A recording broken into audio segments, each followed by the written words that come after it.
Making stores smart.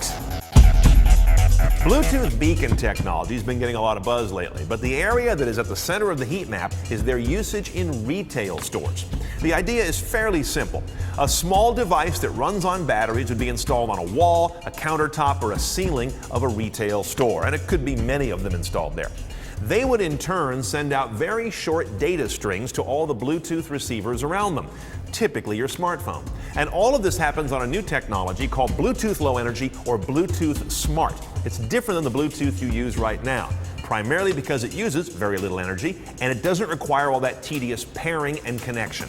Now, the short little messages that the Bluetooth beacon sends out that your phone picks up instruct your phone to go to the web and pull down content that's related to where you are or what you're doing. It can be very focused on the immediate area where you're standing, or it could be widened out to relate to the entire store.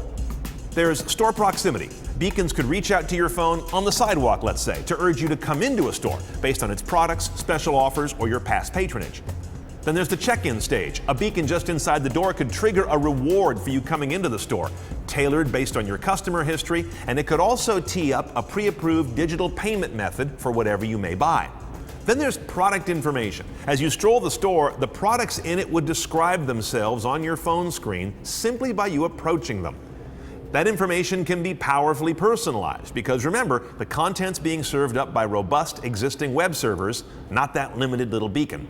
And finally, checkout. No more having to look for a cashier or even an employee with a phone or tablet to check you out. You just leave the building. Remember, you already set up your payment back on beacon stage number 2, so you're already approved.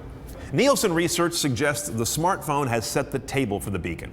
70% of smartphone shoppers use a store locator. 63% use their phone to check prices and product data in the store. 37% keep their shopping list on their smartphone. 34% pull up mobile coupons at checkout. And 23% have used mobile payment on their phone in some form or another. Now, of course, before this gets any real traction, we've got to get through a few hurdles.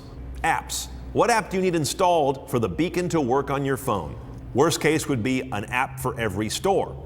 Better case would be for every chain of stores. Ideal would be that the technology is built in at the operating system level and you need not install anything, but we're not there yet. Handsets. Your phone needs to have Bluetooth Low Energy hardware built in. Now, iPhones have had it for a while with iOS 7 and future iOS 8 support.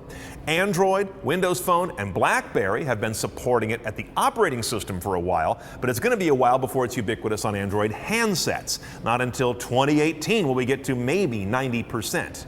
And finally, there's trust. There's a lot going on here that might spook consumers. This idea of automatically being logged in when you enter a store, having your personal preferences linked to your visit, automatic payment already being authorized, that could spook as many consumers as it delights if it's not handled well. This is a good place for merchants to be just as sensitive and respectful as they are innovative. But I know this, every shopper I've encountered would have a much better time in the store if they could identify what they want, find it within the store's geography, and pay and get out of there without any delay or friction. So beacons have a definite possibility for next big thing status.